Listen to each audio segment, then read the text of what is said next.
Hello guys, we're starting a new drama. And the drama begins with our female lead Kim Youngran, who comes to a small town called Machang. She describes it as a very peaceful place, located 4 hours away from Seoul. Here, everyone knows each other, and if a new person arrives, people notice immediately. Once someone comes here, they never feel like leaving. Youngran is disguised as a kindergarten teacher. She goes for an interview at the kindergarten school, where the teacher reviews her resume. On her resume, her fake name is written as Busumi. The interviewer asks why she chose their small school when she could have easily taught at a better place. Youngran replies that she was about to explain the reason. Then we see a flashback from 3 months earlier. Youngran had applied for a bodyguard job at the Gaseong group. Many candidates were preparing for the interview. Youngran and 2 other women were called inside for the interview conducted by attorney Lee Don. The first girl introduces herself and lists her qualities, but Lee Don, wearing earphones, seems directed as he listens to someone else. On the camera, we see that the chairman Ga Sung-ho is secretly watching everything.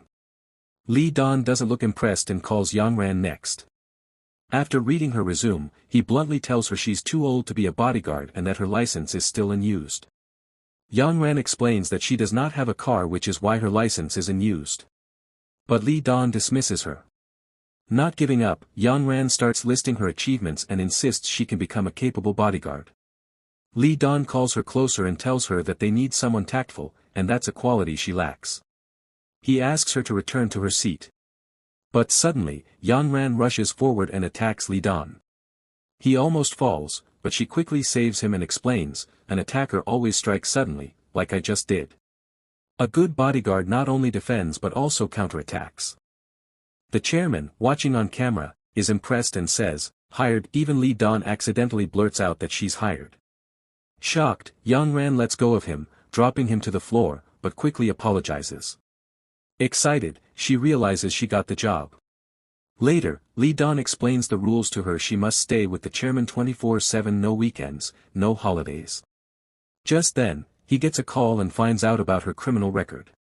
He takes back her badge, asking why she hid this information, and fires her on the spot. Outside, Youngran is upset. As she leaves, her heel breaks. Frustrated and already struggling financially, she angrily bangs her shoe against the wall. The chairman secretly sees this on the camera too. That night, Youngran goes home and sees her mother taking away her rent deposit money. She tries to stop her, but her mother insists she'll return the money once she becomes rich. Youngran cries that her mother has been saying the same thing for 10 years. An argument follows, and her mother slaps her, takes the money, and storms off. In anger, Youngran screams that she never asked to be born. Her mother yells back that she never wanted to be a mother either, then leaves. Next, Lee Don updates the chairman about her past, how she once stole sanitary pads from a convenience store, for which she was sent to juvenile detention for 6 months. The chairman feels the punishment was too harsh for something like this. Lee Don adds that after that, she didn't commit any more crimes and even did well at her previous security jobs. But she has a huge financial burden because her mother took many loans under her name. The chairman feels pity. He tells Lee Don, saying, "You don't know how to judge people. I've run this company for 30 years, and I can tell." Mentioning her cheap clothes, no makeup, and a mountain of debt. That kind of person will never abandon him, no matter how mean he gets. He orders Lee Don to call her back. Young is working at her factory, and during her lunch break at the factory, Youngran gets a call from Lee Don. He asks, "Why were you banging your shoes against the wall?" Terrified, she thinks they're going to demand money for the damage. But Lee Don clarifies they just want to know why she did that. She replies, she was just angry.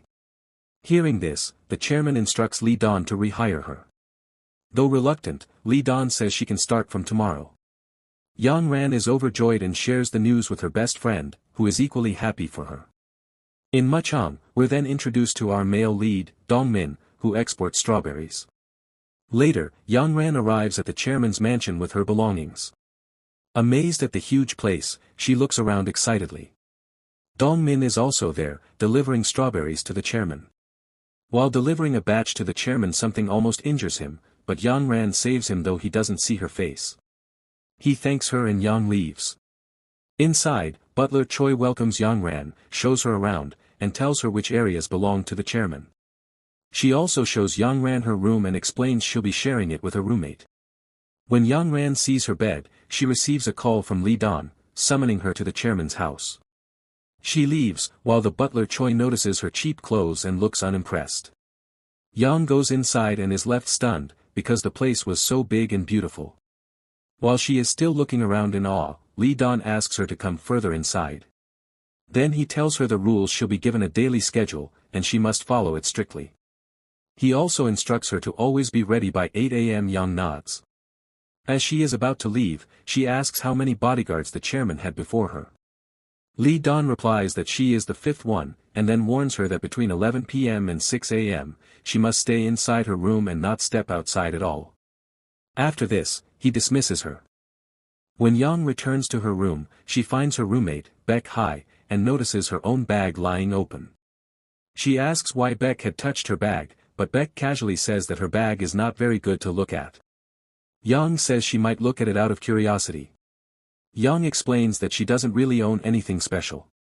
Hearing this, Baek is impressed and introduces herself, then asks if Yang would like to be friends. But Yang replies that being friends usually means going out and spending money, which she cannot afford. Baek then shows off her playful side. Without Yang noticing, she suddenly sneaks up behind her and says, "Friends." She tells Yang that she can teach her tricks as she used to be a ballet dancer, and also this skills could actually be useful for Yang's new job. But Yang ignores her and quietly starts putting her belongings into the closet. Later that night, the chairman sits down for dinner. At that moment, Yang enters and bows to him respectfully. But the chairman walks away silently without touching the food. Butler Choi comes in and sighs, saying that once again the chairman didn't eat anything. Then she asks Yang to eat the food instead. Yang feels delighted at the thought of getting good food, so she sits at the table. However, after the very first bite, she spits it out. The food was terrible. Disappointed, she throws the food into the dustbin. Since she was still hungry, she goes into the kitchen to look for noodles. While searching, she suddenly gets a strange feeling. She tests with a mirror and realizes that there are hidden cameras around. Just as she is about to uncover one, Butler Choi arrives and asks what she is doing. Yang says she was just hungry. The butler hands her a packet of noodles and then warns her that she's going to sleep now, so Yang should not call her. After that, she leaves. That night, Yang lies in her room, but she cannot sleep. She looks at her roommate, who is sleeping peacefully, and then sneaks out. She goes to the chairman's house and starts checking for cameras. She successfully removes one hidden camera, all while the chairman is secretly watching her through another monitor. Yang continues searching and finds another camera.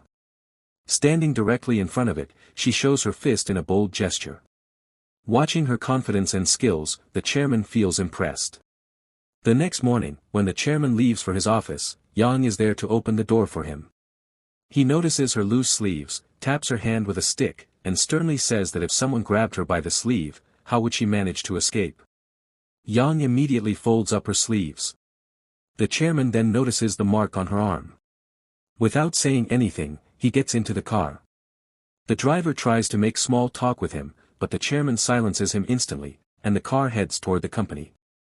In the company meeting, in front of everyone, the chairman's stepson, Sean Woo, who was also the vice president, was giving suggestions and a presentation to expand their food company. But when the chairman began asking him questions, Sean Woo was unable to give any satisfactory answers. Instead, he kept forcing his own ideas, focusing more on advertising rather than food quality. The chairman didn't like this at all. Annoyed, he got up to leave, but Sean Woo still continued pushing his ideas. Irritated, the chairman told him to stop interfering, scolded him harshly, and walked out. Outside, the company director told the chairman that the company was already suffering losses, and if things continued this way, they would be in serious trouble. But the chairman firmly replied that he would never let his company sink. That night, Yun was in her room, searching online about the chairman. She discovered that after his marriage, his wife had died in an accident just a year later. That woman already had 2 children from her previous marriage, and the chairman also had a biological daughter. But tragically, that daughter had died in a foreign country due to a drug overdose. Meanwhile, Butler Choi is talking to Chairman's stepdaughter Seon on the phone. She was mocking Young, saying that she didn't look good at all and that men would never like such a girl. Then, the stepdaughter asked about the diet plan she had prepared for her father. Butler Choi told her that the chairman's cholesterol levels were very high and that he was at serious risk of having a stroke, so she is taking care of his diet. After ending the call, Butler Choi thought to herself that why this old man always preferred having female bodyguards. Later, the chairman went with his people to the graveyard to visit his late wife's grave. Seon, his stepdaughter, was also there, and she kept observing Young carefully. She asked her father about his health since she had heard about his high cholesterol, but he reassured her that he was fine. Then he went ahead to place flowers on his wife's grave. However, the stepdaughter deliberately removed his flowers and placed her own, saying to her father that even though his marriage with her mother lasted only a year, he should know what kind of flowers truly pleased her heart. Young silently watched all this. The driver explained to her that those were the chairman's stepchildren, and that their mother had died. Curious, Young asked about his biological daughter. The driver told her that she was born out of wedlock, raised in an orphanage until the age of 19, and when the chairman learned the truth, he brought her back and sent her abroad for studies. But unfortunately, she got caught up with drugs and died. The driver also warned Young that while the stepson wasn't a threat, the stepdaughter was dangerous. She always kept an eye on any woman around the chairman. He also told Young that the chairman could die anytime, and everyone around him was only interested in his inheritance. When the prayer ended, everyone else remained, but the chairman left early and returned to his car. Noticing Young's hand injury, he sent his driver to fetch iced coffee and then asked Young about the scar on her hand. Young said she would only answer if she could ask him a question too. She reveals that she got hit 10. When the chairman asked who did it, Young replied by asking about the hidden cameras in the house. At first, she thought the chairman was a pervert, but she noticed there were no cameras in the dressing room or bathroom. So, was someone actually trying to kill him? The chairman got angry, struck her with his stick, and told her she had no right to question him. But then, he coldly ordered her to continue her search as if she were on some kind of picnic. At home, Butler Choi was preparing lunch for the chairman when Lee Don informed her that the chairman wouldn't be eating today and asked her why she cooks when she is a butler. Disheartened, she told Lee Don that she enjoyed cooking, which was why she did it. When Young arrived, Butler Choi tried to offer her food, but Young made an excuse that she wasn't feeling well and left. Then Butler Choi took the dish to Hai-ji, who also avoided eating it. Then we see Lee Don, who had brought food for the chairman, and asked him to also eat Butler Choi's food. But the chairman said he could never trust her cooking since she was actually planted by Seon. At that moment, through the camera, Young showed him her phone screen with a message: "You are rich, why don't you hire a chef?" This made the chairman smile. Then he invited Lee Don to eat with him sometimes. During their conversation, Lee Don mentioned that his hometown was Muchong, the same small town where Young had first gone, disguised as a kindergarten teacher. He also revealed that the strawberries the chairman ate came from Muchong. Later, Lee Don handed out salaries to the staff, making everyone happy. Hai-ji asked Young when she would go home. Young lied, saying she would leave by evening, but in reality, she stayed back. At night, when she got hungry, she quietly sneaked into the main house's kitchen only to find the chairman already cooking for himself. He told her he knew she had been hiding there and asked how many cameras she had found in the house. Young correctly pointed them out, surprising him. Impressed, he taught her the best way to cook noodles, and the two sat down to eat together. The chairman grew emotional, as the way she ate reminded him of his late daughter. Young noticed his mood and asked if he was thinking of his daughter. The chairman opened up, sharing how, when he had nothing, he once dated a woman who later had a child. That child was abandoned at an orphanage until 19. When he learned the truth, he brought her back. She was very timid and fragile, but he loved her deeply, but she died in New York. Meanwhile, Seon was stuck in traffic during heavy rain when Butler Choi called her, warning that the chairman wasn't alone. The bodyguard was also missing, and Young hadn't left as she claimed. Suspicious, Seon wondered what the chairman and Young might be doing together. Back at the house, the chairman asked Young why she was punished badly for just stealing the sanitary pads and why her parents hadn't protected her. Suddenly, the doorbell rang. Young offered to check, but the chairman stopped her, saying he already knew who it was. It turned out to be Seon.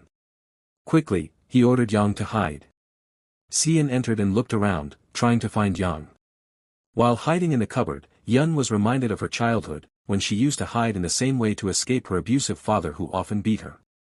Back in the present, Sian searched everywhere but couldn't find her, so she said goodbye to her father and left. Even after that, Yang stayed hidden, trembling and crying as she remembered her painful past.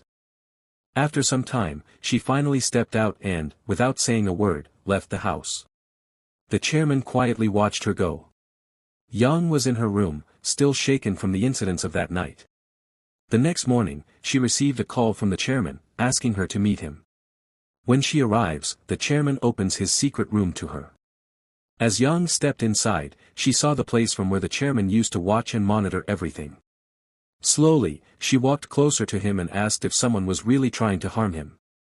The chairman then showed Yang a photo of his daughter, Yirim, and told her that whatever the media had reported was a lie. His daughter had not died from an overdose, she had been murdered. He explained that Yirim wanted to study, so he had sent her to New York. Then, he showed another photo of the person who killed his daughter. To Yang's shock, it was none other than his stepdaughter. We are then taken into the past, where Sian had traveled abroad and met Yirim. Yang could not believe that such betrayal could come from within their own family. But the chairman reminded Yun that even the scar on her own hand had been given by a family member. He revealed the bitter truth: his daughter was murdered for money. His stepchildren had always seen him as the man who stole their mother's inheritance, and when Yirim came into the picture, they feared she would take everything from them. With a heavy heart, the chairman confessed that he only had 6 months left to live. Before dying, he wanted to take revenge for his daughter's death.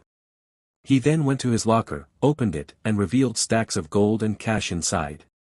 From there, he took out a small box and handed it to Yun. When Yun opened it, she found a ring inside. The chairman looked at her intensely and said that he wanted her to marry him. And with this shocking twist, the intense episode comes to an end. Thanks for watching. Please subscribe to my channel for episode 2.